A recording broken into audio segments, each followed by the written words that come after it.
Si Dieu est avec nous, qui sera contre nous?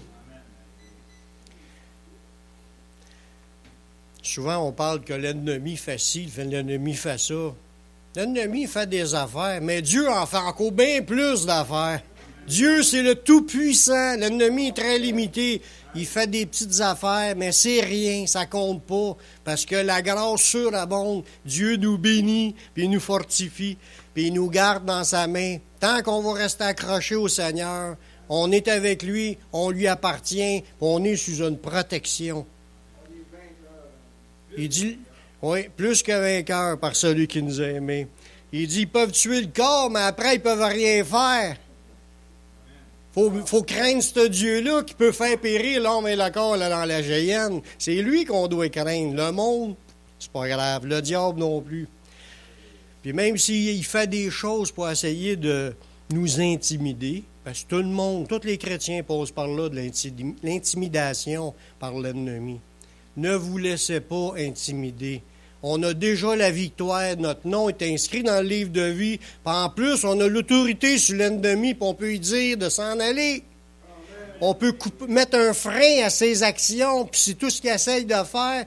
On lui commande de s'en aller, puis il va s'en aller. Parce que la Bible le dit, Jésus l'a fait, les apôtres l'ont fait, puis nous-mêmes, on l'a déjà fait, puis on va le refaire.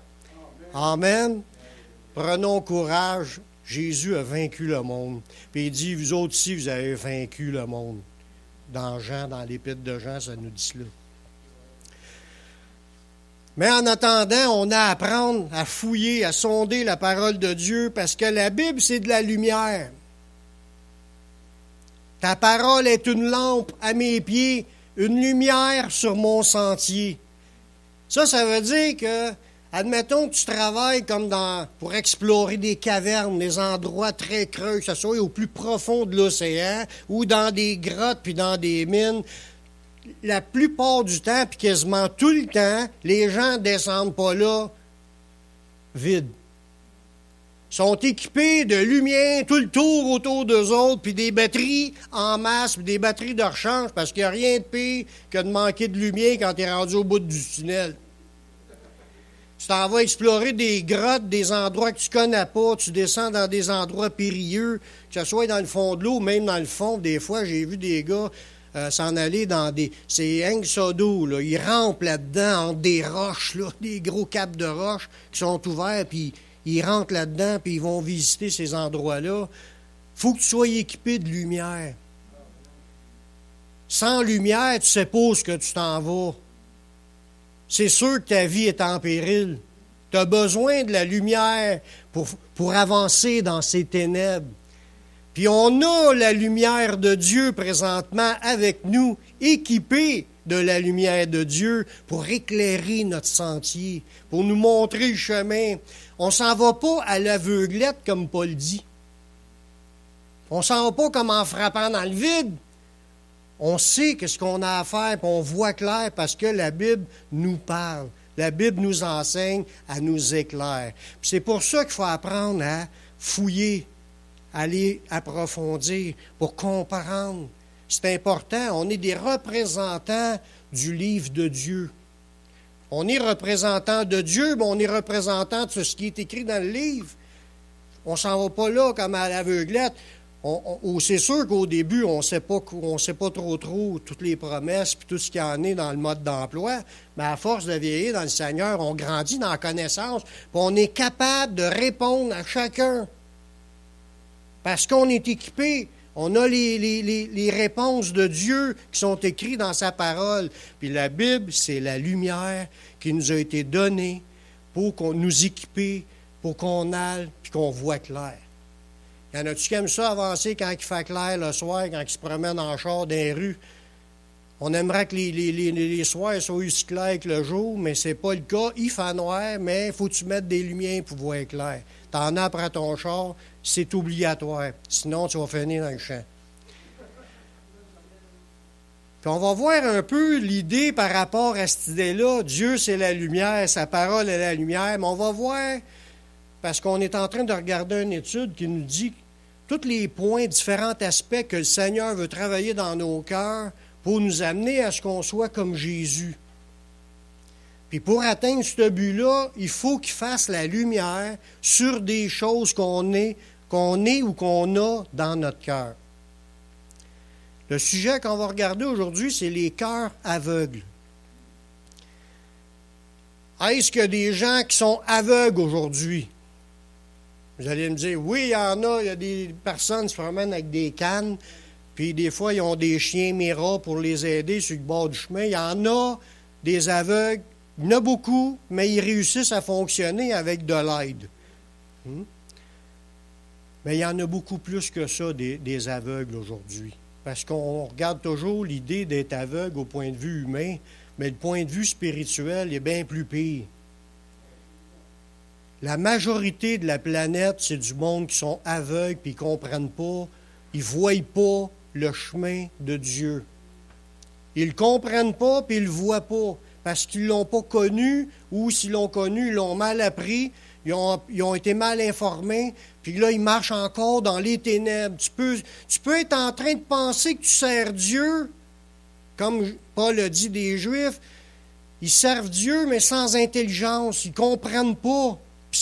On pourrait dire que ce n'est pas de leur faute, mais il y en a qui ont tué du monde dans le nom de Dieu, pensant servir Dieu. Comme Paul. Il y a d'épaisses ténèbres qui couvrent la terre présentement. La Bible a dit qu'ici, c'est le royaume des ténèbres. Oui, la lumière est venue nous visiter, mais c'est le royaume des ténèbres, puis il y a d'épaisses ténèbres. Mais savez-vous que Dieu veut nous amener présentement dans sa lumière, afin qu'on voit. Puis pas, oui, il veut nous amener dans le futur, dans sa lumière. Il veut nous amener dans la ville sainte, c'est la ville de lumière. Si tu regardes dans l'Apocalypse, là, les murs sont transparents comme du cristal, les rues, c'est comme de l'or, puis la ville éclaire, parce que c'est la gloire de Dieu qui éclaire à travers la ville, c'est elle qui fait la lumière. Puis l'agneau, Jésus, est son flambeau. Puis elle n'a pas besoin du soleil parce que c'est une ville de lumière. Dieu veut nous amener dans sa lumière. Il a préparé cela pour ceux qui l'aiment. Mais il veut, avant tout cela, nous amener présentement dans sa lumière, dans ce monde-ci, à marcher dans la lumière. Il veut appeler des gens qui sont pris dans d'épaisses ténèbres, qui ne savent pas où ils s'en vont, sont aveuglés, puis il veut aller les chercher, puis les amener à sa lumière. Le Dieu de lumière veut amener les gens perdus dans d'épaisses ténèbres à entrer dans sa lumière, puis à marcher dans sa lumière. Parce que la marche dans la lumière, c'est quelque chose qui doit se vivre présentement.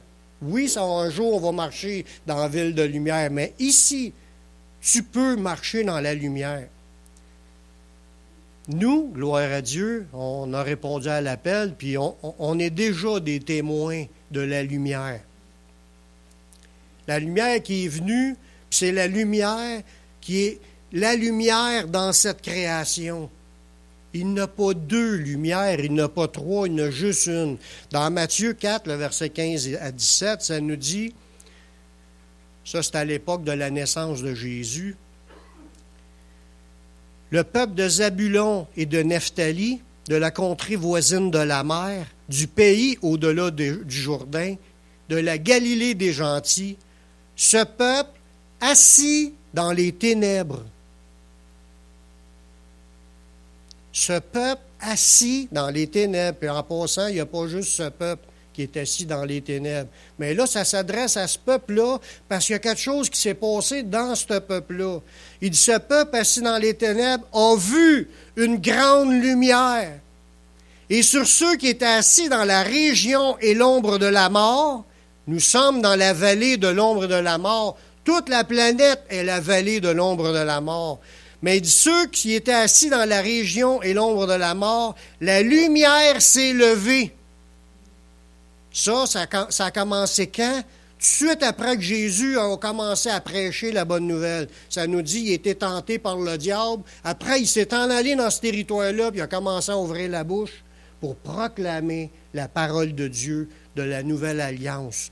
Il a commencé à prêcher, ça nous dit, dans ce verset-là, dès ce moment, Jésus commença à prêcher et à dire, « Repentez-vous, car le royaume des cieux est proche. » Mais voyez-vous, la lumière a commencé à être allumée quand Jésus a ouvert la bouche puis a commencé à prêcher. Les paroles que Jésus disait tout haut devant tout le monde, c'était la lumière de Dieu qui était en train de sortir puis d'éclairer le chemin que les hommes devaient prendre pour entrer dans la lumière. Jésus étant la lumière venue dans le monde, mais pour que la lumière se fasse connaître, il fallait qu'il rouvre la bouche puis commence à prêcher les vérités de sa parole. Puis quand Jésus a prêché cela, ça dit que la lumière s'est levée, puis que les gens qui étaient assis dans d'épaisses ténèbres, dans la vallée de l'ombre de la mort, ils ont vu la grande lumière, mais ils ne l'ont pas vu, ils l'ont entendu. La vérité a pu pénétrer le cœur, puis il y a du monde qui ont été sauvés à cause qu'il a ouvert la bouche pour prêcher. Amen. Cette lumière, en parlant du Messie, de Yeshua, Jésus-Christ de Nazareth, cette lumière est venue chez les siens, les Juifs, parce que la promesse du Messie avait été faite à Abraham. Puis c'était fait même aussi à Adam et Ève. Ça a été fait qu'à travers la descendance de Ève, qu'il y aurait quelqu'un qui écraserait la tête du serpent. Mais ce Messie-là, annoncé, il est venu parmi les siens. Mais ils l'ont pas reçu. On voit ça dans Jean au chapitre 1, le verset 9 à 12. En parlant du Messie, cette lumière était la véritable lumière. Il n'y en a pas deux, comme je disais tantôt, il y en a juste une lumière, puis c'est le Messie, qui, en venant dans le monde, y éclaire tout homme. Elle était dans le monde, puis le monde a été fait par elle, puis le monde ne l'a point connue. Elle est venue chez les siens, puis les siens ne l'ont pas reçue. Hey, c'est quelque chose. Cette lumière-là qui a créé le monde, qui a créé tout ce qu'on voit, on devrait le considérer, il fait partie de notre gang. C'est celui-là qui nous a créés. C'est la lumière qui est venue nous visiter. Puis les gens, quand ils l'ont vu, ils l'ont rejeté. Ils ne l'ont pas reçu. Ils ont fermé la porte, puis ils ont dit d'arrêter de parler. Mais le verset 12, ça nous dit, à tous ceux qui l'ont reçu, cette lumière-là, à ceux qui croient en son nom, ça leur a donné le pouvoir de devenir enfants de Dieu. C'est ce qu'on disait tout à l'heure au début de la réunion, ce qui était aussi dit dans une parole de Dieu. On est les enfants de Dieu. À cause de quoi? À cause qu'on a reçu la lumière. C'est qui la lumière? C'est Jésus. Quand tu reçois Jésus, tu reçois la lumière de la vie, puis tu es devenu un enfant de Dieu. C'est quelque chose. C'est quand que la lumière entre dans ta vie que tu commences à voir quelque chose. Avant ça, tu ne voyais rien. Tu étais aveugle. Tu es assis dans d'épaisses ténèbres. C'est les ténèbres qui couvrent la terre présentement. Puis l'ensemble de l'humanité est assis dans d'épaisses ténèbres. Puis la seule chose qui pourra leur arriver, qui pourra changer leur vie, c'est que les gens puissent trouver Jésus. C'est là que la lumière pourra rentrer dans leur vie, puis que leur vie commencerait à être transformée.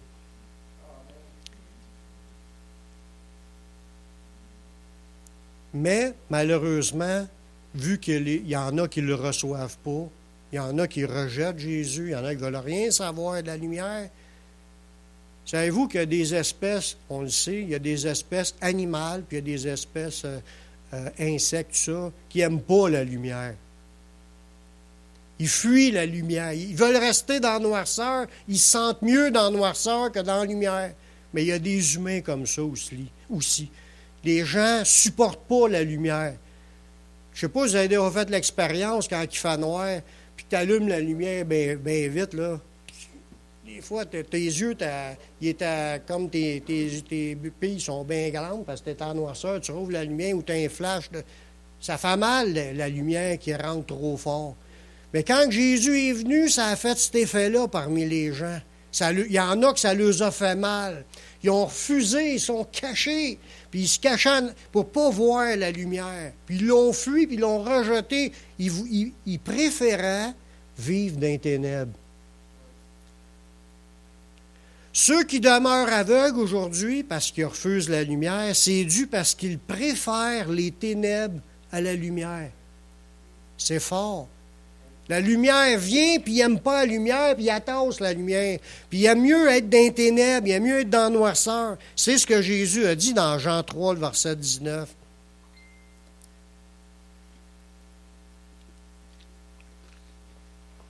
Ça dit, ce jugement, c'est que la lumière étant venue dans le monde, les hommes ont préféré les ténèbres à la lumière. Parce que leurs œuvres étaient mauvaises. Ils ont préféré être dans la noirceur que d'aller à la lumière. Ils n'ont pas été à Jésus. Ils ont préféré rester dans les ténèbres pour une simple et bonne raison, parce que leurs œuvres sont mauvaises. Les gens aiment faire des mauvaises affaires. Ils aiment faire le mal. Puis ils ne se rendent pas compte que le fait de résister à la lumière, tu es en train de persister dans le mal. Parce que tout le monde sont appelés à aller à la lumière. Puis ça arrive assez régulièrement que les chrétiens, quand ils essaient de partager la parole de Dieu, ils essaient de partager les vérités de la parole de Dieu, de dire d'aller à Jésus, de se repentir, il y a un ciel, mais il y a un enfer, il y a un jugement, on va tous ressusciter. C'est toutes des vérités de la parole, on essaie de partager cela, puis les gens, ils veulent rien savoir, ils veulent pas l'entendre, ils veulent pas l'écouter, puis nous, on aimerait qu'ils se convertissent, puis on insiste, puis on en met, puis des fois, ça tourne en ostination, puis en chicane, parce qu'on pousse trop. Jésus, il nous demande pas d'aller jusque-là. Il y a un verset dans Matthieu 15, le verset 14. Jésus nous dit de les laisser faire parce qu'il y en a qui ne veulent vraiment pas savoir les révélations de Dieu. Jésus, dans Matthieu 15, 14, dit « Laissez-les. Ce sont des aveugles qui conduisent des aveugles. Puis si un aveugle conduit un aveugle, mais ils tomberont tous deux dans une fosse. Un aveugle ne peut pas trouver son chemin tout seul par lui-même. Oui, s'il est accompagné, oui, s'il y a un chien, mais à un moment donné, là, quand tu t'en vas d'un chemin que tu ne connais pas, tu vas te perdre. Jésus ne veut pas qu'on fasse des ostinations. Jésus, ça nous dit, il ne contestait pas dans les rues. Il disait ce qu'il avait à dire, puis si les gens ne voulaient rien savoir, il tenait sa mort. Il laisse les choses aller. Il attend, c'est sûr qu'il ne s'est pas fié à tout le monde qui disait « Je te suis, je te suis ». Jésus, il savait ce qu'il y avait dans le cœur de l'homme, puis il savait que tout le monde l'abandonnerait. Mais il savait qu'il y en a qui accepteraient. Puis c'est pour ça qu'il a resté, il dit, il ne criera pas, puis il ne contestera pas, puis il n'éteindra pas le lumignon qui fume. Il n'est pas là pour brasser, il est juste là pour apporter la lumière. Puis il nous demande de faire la même chose, de répandre la lumière, c'est-à-dire la parole de Dieu, puis de parler en son nom, mais pas rentrer dans des chicanes et des ostinations. Il va même jusqu'à dire de ne pas donner tes perles aux pourceaux, de peur qu'ils se détournent et te déchirent. C'est quoi nos perles? Mais c'est les révélations de la parole de Dieu. Ce que Dieu nous montre, là, c'est un trésor. Il dit un scribe instruit du royaume de Dieu. C'est comme quelqu'un qui a un trésor puis il trouve des choses nouvelles, des choses anciennes. Quand tu rouvres ton trésor, tu rouvres la Bible, tu médites à la parole de Dieu, Dieu nous parle, il nous ramène des choses qu'on a apprises, puis il nous en donne des nouvelles, des révélations. C'est des perles. Puis il dit, considère-les tes perles, aime tes perles, mais jette-les pas au pourceau. Ceux qui ne veulent pas les entendre, force-les pas. Il faut que ça vienne au moment où Dieu va ouvrir les portes. C'est ce que Jésus faisait. Mais pour nous, nous sommes encouragés à continuer à croire dans le Messie jusqu'à temps qu'il nous remplisse de sa lumière. Ça, marcher dans la lumière ou vivre dans la lumière, il y a une croissance. Tu grandis là-dedans. Quand tu viens au Seigneur, tu viens d'apprendre que Jésus est mort pour pardonner tes péchés, ça commence là. Mais tout le long de ta vie, il va y avoir un développement dans les révélations. Faut pas que tu te lasses d'apprendre les choses de Dieu. Dieu veut nous éclairer sur tous les sujets. Dans 2 Pierre 1,19, ça nous dit « Et nous tenons pour d'autant plus certaine la parole prophétique à laquelle vous faites bien de prêter attention. » Il est en train de dire, nous, on s'attache à cela, puis on y croit à la parole prophétique, puis il nous dit à nous, vous faites bien de prêter l'attention à ces paroles prophétiques-là qui ont été annoncées dans la Bible. C'est comme une lampe qui brille, ces paroles-là. C'est comme une lampe qui brille dans un lieu obscur, jusqu'à ce que le jour vienne apparaître, puis que l'étoile du matin se lève dans vos cœurs. Puis ça, si on va voir le texte original, l'étoile du matin, c'est les porteurs de la lumière qui est la vraie traduction pour ce mot-là. Jusqu'à temps que le porteur de lumière se lève dans vos cœurs. Il dit, attachez-vous aux prophéties puis aux révélations qui sont des lumières jusqu'à temps que le porteur de lumière se lève dans vos cœurs. Ça nous parle de la croissance du chrétien qui grandit dans la connaissance de Dieu, puis dans les choses de Dieu, dans les révélations de Dieu, dans les lumières de Dieu que Dieu nous communique, ses bénédictions, ses enseignements.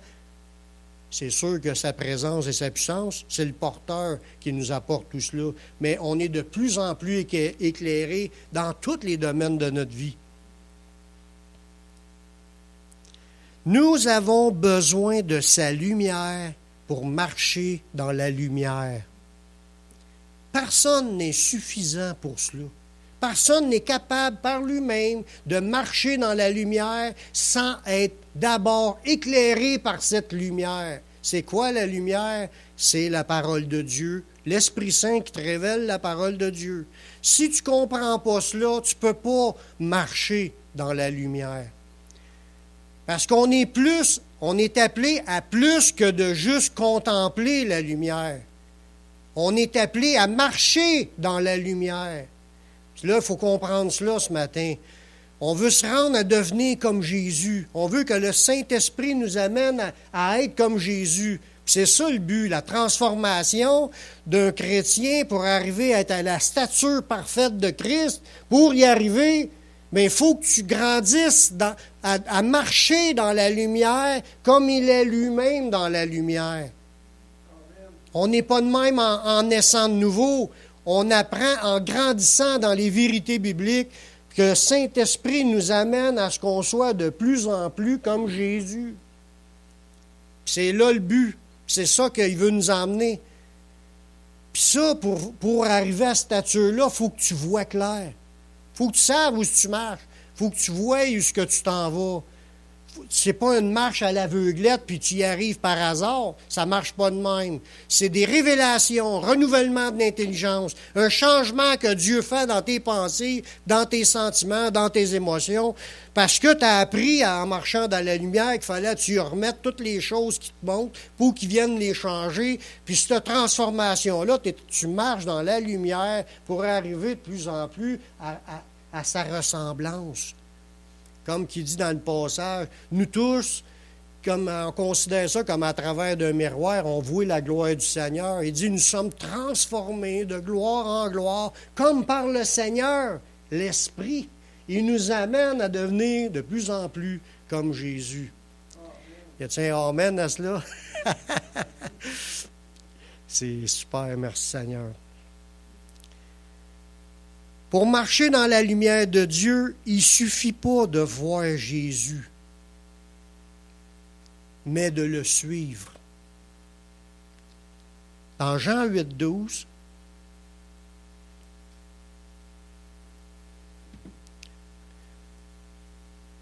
Jésus leur parla de nouveau et dit, « Je suis la lumière du monde. » Jésus l'a avoué lui-même qu'il l'était. Il ne pouvait pas dire le contraire, sinon il allait compter des menteries. Il est la lumière du monde. Mais regardez bien l'autre bout. celui qui me suit ne marchera pas dans les ténèbres. Ça veut dire, si tu veux marcher dans la lumière, il faut que tu suives Jésus. C'est pas juste de savoir qui est Jésus, pas juste de l'admettre, il faut que tu le suives. Parce que la marche dans la lumière, ça sous-entend qu'il y a des pas à faire. Tu marches. Ça veut dire que c'est de suivre. Et celui qui me suit, parce que tu le suis, là, tu ne marches pas dans les ténèbres, mais il y aura la lumière de la vie. Voyez-vous, les chrétiens sont appelés à être des gens qui obéissent au Seigneur, qui marchent avec le Seigneur, qui suivent le Seigneur. Le Seigneur est la lumière, puis toi, si tu le suis, mais tu vas marcher dans la lumière, tu ne marcheras pas dans les ténèbres. C'est ça qui est le fait que, est-ce qu'on a un cœur aveugle où on comprend ce qu'on est en train de faire en suivant Jésus? Je marche dans la lumière, je suis une personne qui veut obéir à Jésus, je veux le suivre afin de marcher dans la lumière. Pour arriver à voir et à marcher dans la lumière, cela dépend de l'état de notre discernement.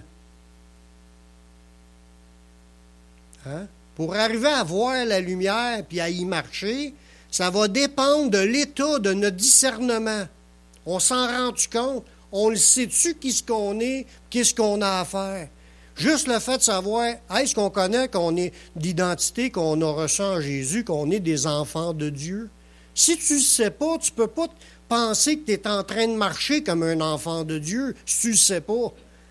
Mais quand tu le sais, tu l'apprends, tu es un enfant de Dieu, c'est là que tu vas commencer, si tu discernes puis tu fais attention, de marcher comme un enfant de Dieu.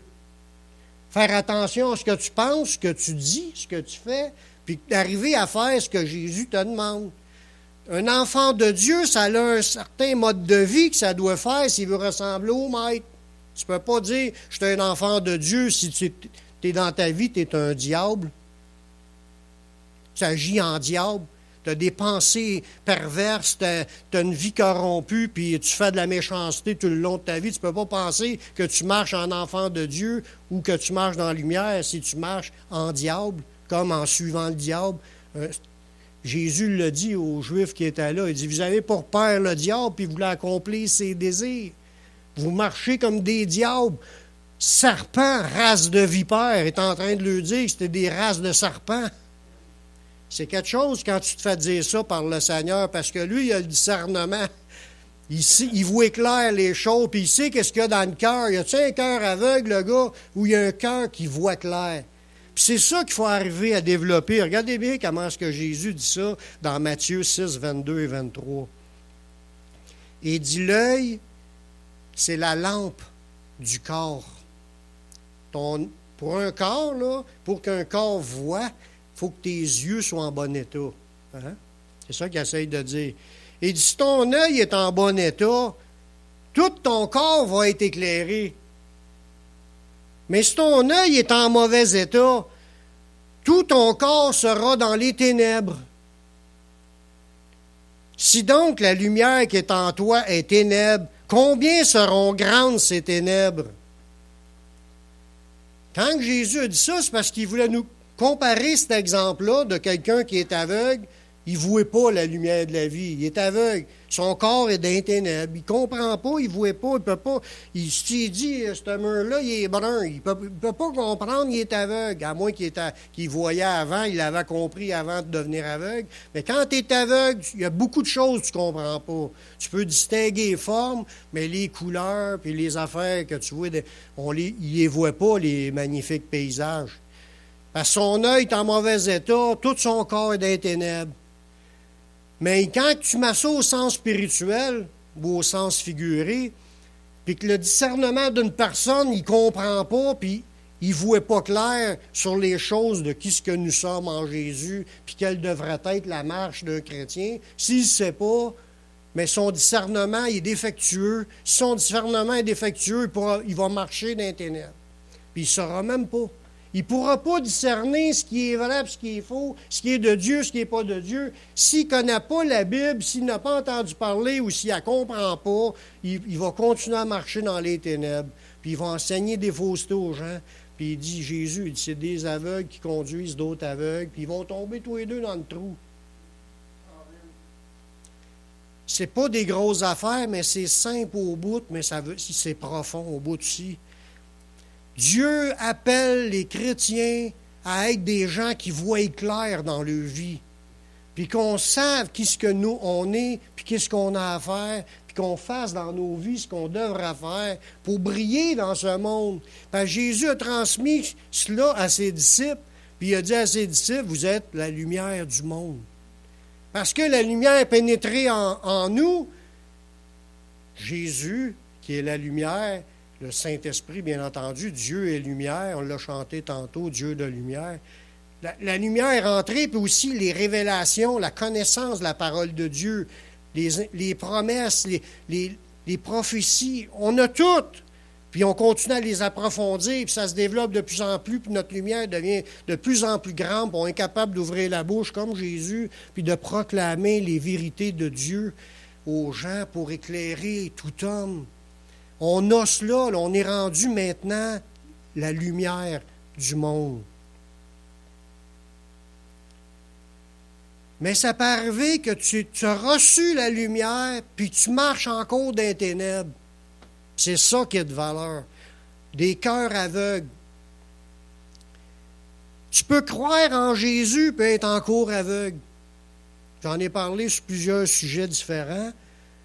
Comment qu'un chrétien peut croire en Jésus puis se faire dire qu'il est aveugle? C'est à cause qu'il a oublié la parole. Il oublie de la mettre en pratique. Il ne veut pas la mettre en pratique. Ou il ne veut pas l'apprendre. Il ne veut pas grandir. Il ne veut pas l'apprendre ou il ne veut pas l'appliquer. Mais tu vas te faire appeler aveugle devant le Seigneur. Dans 2 Pierre 1,9, ça dit, ça c'est suite après avoir dit, à cause qu'on a toutes les promesses de Dieu, il dit, mettez tous vos efforts à joindre à votre foi la vertu, la science, la tempérance, la patience, la piété, l'amour fraternel, la charité. Il dit, ces choses sont en vous, elle ne vous laissera point oisif ni stérile pour la connaissance de notre Seigneur Jésus-Christ. Mais celui en qui ces choses ne sont point est aveugle. Tu peux être chrétien et être appelé un aveugle devant Dieu parce qu'il n'a pas à cœur de grandir, il n'a pas à cœur de développer sa connaissance, sa foi, son amour. Il n'a pas à cœur de grandir dans le Seigneur et de marcher dans la lumière. Si ces choses sont en vous, vous ne serez pas oisifs ni stériles. Vous allez être des gens bénissants, remplis de fruits pour Dieu. Mais si tu n'as pas ça dans toi, le désir de grandir, puis de faire les choses, puis d'apprendre les choses du Seigneur, mais tu es aveugle. C'est ce que la Bible a dit. Puis tu ne vois pas de loin. Tu es comme un gars qui s'en va, puis il ne sait pas où il s'en va, là. Puis il dit, il m'en oublie la purification de ses anciens péchés. Tu oublies ce que Jésus a fait pour toi, puis tu ne veux pas te développer. Mais comme je vous disais, tu peux l'avoir reçu, parce qu'il parle à des chrétiens là, dans ce verset-là. Tu peux l'avoir reçu, puis être appelé encore un aveugle.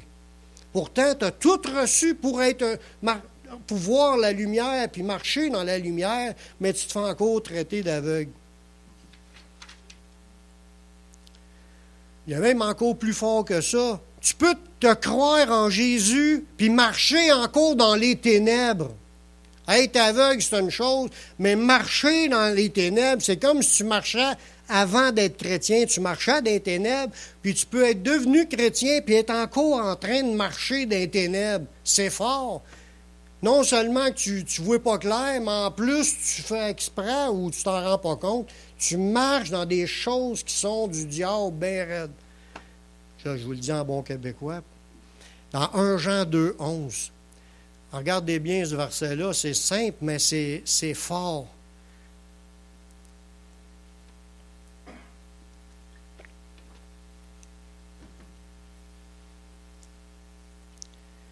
Celui qui est son frère, il parle à un chrétien, là, celui qui est son frère est dans les ténèbres. Tu peux te penser chrétien, tu peux te penser bien grand spirituellement, puis si tu es en train d'haïr un autre chrétien, tu es dans les ténèbres, puis il marche dans les ténèbres, puis il ne sait pas où il s'en va, parce que les ténèbres ont aveuglé ses yeux. C'est fort. Ça veut dire, les cœurs qui sont dans les ténèbres, c'est un obstacle à ce qu'on marche dans la lumière, qu'on devienne comme Jésus. Puis le Saint-Esprit veut faire la lumière là-dessus pour qu'on s'en aperçoive. Là.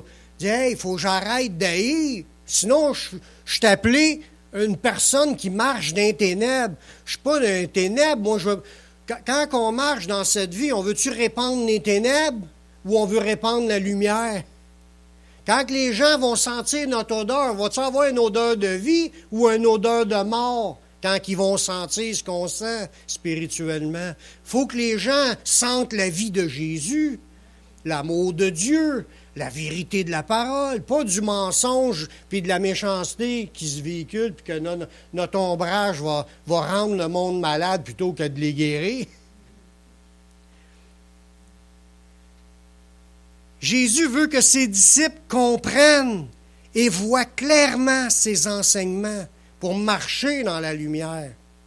Dans Marc 4, 34, Jésus, il leur parle à point sans parabole, mais en particulier, il expliquait tout à ses disciples. Ça veut dire que Jésus n'a pas l'intention de nous faire de cachotterie. Tout ce que Jésus savait, il l'a exprimé à ses disciples, puis il les a expliqués. Ça nous est donné par écrit, puis le Saint-Esprit va nous enseigner tout ce qu'on a besoin d'apprendre. Afin qu'on reste dans la lumière, puis notre lumière va grandir, parce que des révélations, on va en avoir jusqu'à la fin de notre vie. Moi, par la grâce de Dieu, j'en sais beaucoup plus aujourd'hui que j'en savais quand je me suis converti. Puis si je ne fais pas de l'Alzheimer, mais je vais en savoir encore plus, mais que je suis à la fin de ma vie. Parce que des révélations, ils m'en donnent tout le temps. Je lis la parole, puis ça me flash des lumières qui allument. Ça fait tic, tic. Ah oui, tic, tic. C'est des petites lumières qui se rallument tout le temps. Chaque révélation, c'est des lumières. Tu vois de plus en plus clair. Puis Dieu veut que tous ses disciples soient comme ça. Qu'on soit éclairés de sa lumière, qu'on puisse annoncer ces lumières, les partager, puis qu'on puisse même marcher dans la lumière. Parce qu'il y a des choses théoriques, puis il y a des choses pratiques dans la marche de la lumière. Y a-t-il un moyen d'arriver à voir puis à marcher dans la lumière? Vous se maintenez dans cette marche-là? Oui, il y a des choses que la Bible nous parle pour y arriver. Premièrement, pour sortir de la noirceur, là, de l'aveuglement, bien, on doit être rempli de sa lumière. Si tu comprends ça, tu vas avoir une soif de plus en plus grandissante à vouloir ces lumières. Parce que si tu n'as pas ces lumières, tu es encore dans les ténèbres. Même si tu te penses dans la lumière, si tu ne comprends pas, tu es encore dans les ténèbres. C'est pas parce quelqu'un est meilleur qu'un autre, ça n'a aucun rapport parce que les lumières, c'est des révélations que Dieu donne. Si tu es à l'affût de vouloir apprendre, puis de vouloir grandir, puis de vouloir connaître, mais Dieu va t'en donner. Il va te les expliquer, il va te communiquer ce que tu as besoin, puis ta connaissance va grandir. Puis Dieu le dit à travers le prophète Daniel, que dans les derniers temps, la connaissance augmentera. Puis les révélations sont là. Dieu révèle tout à ses serviteurs. Puis il y a des grandes choses qui sont en train d'arriver présentement. Il va y en avoir d'autres dans pas long. Puis on va être témoin de ce qui arrive. Puis on va être préparé parce qu'on est éclairé de la lumière de Dieu. Amen. Amen.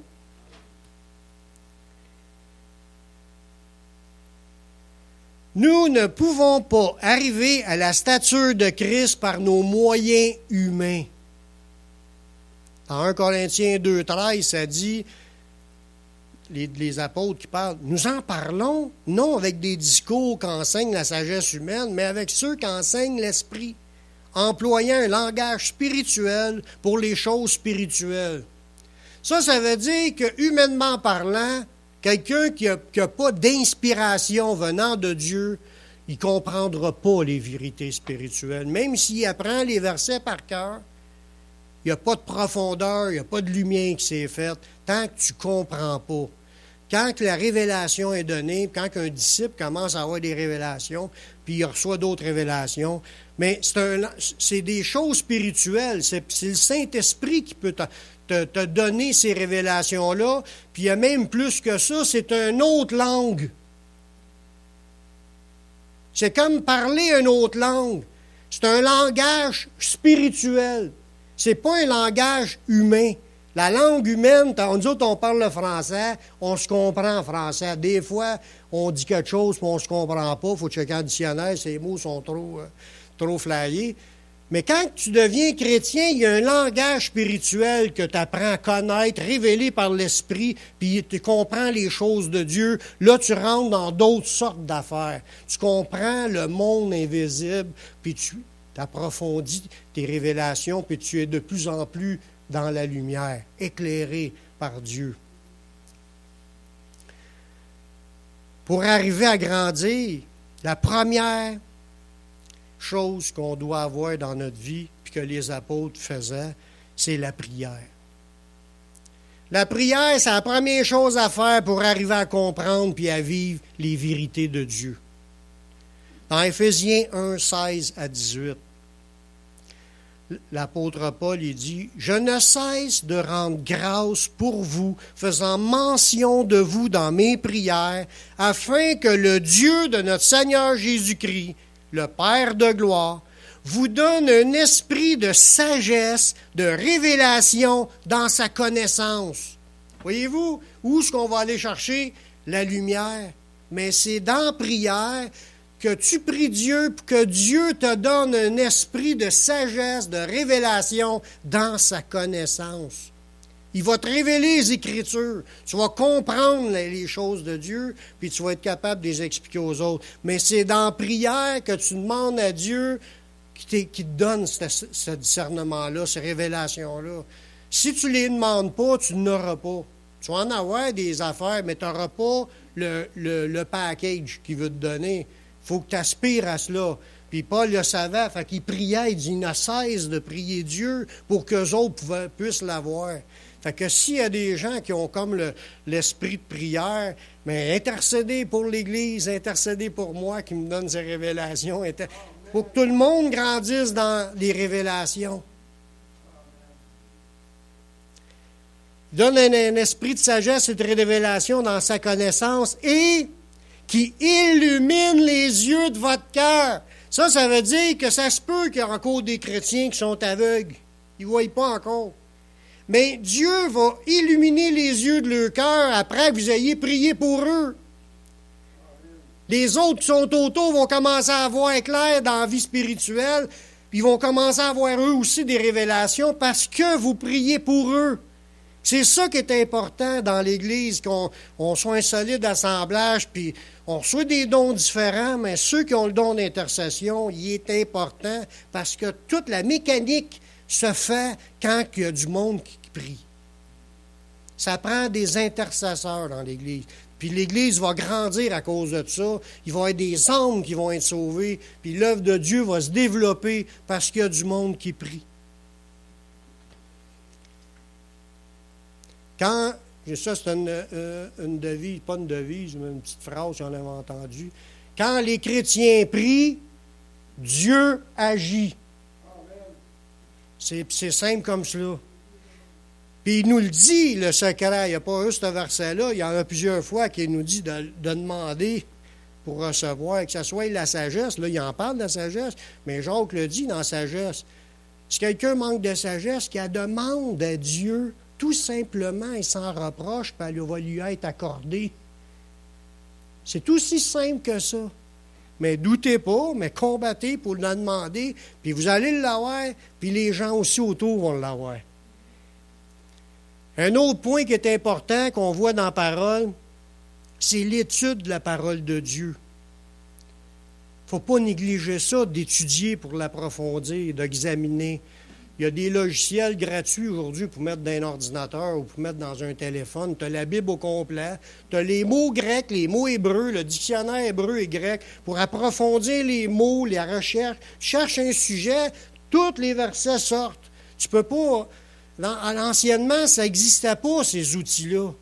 Aujourd'hui, on a accès à des outils incroyables pour étudier. À l'intérieur de ce logiciel-là, tu vas avoir même des commentaires bibliques, tu vas avoir toutes sortes d'affaires, des différentes Bibles traduites par différentes personnes. J'en ai un chez nous, un logiciel qui est gratuit, Bible Online.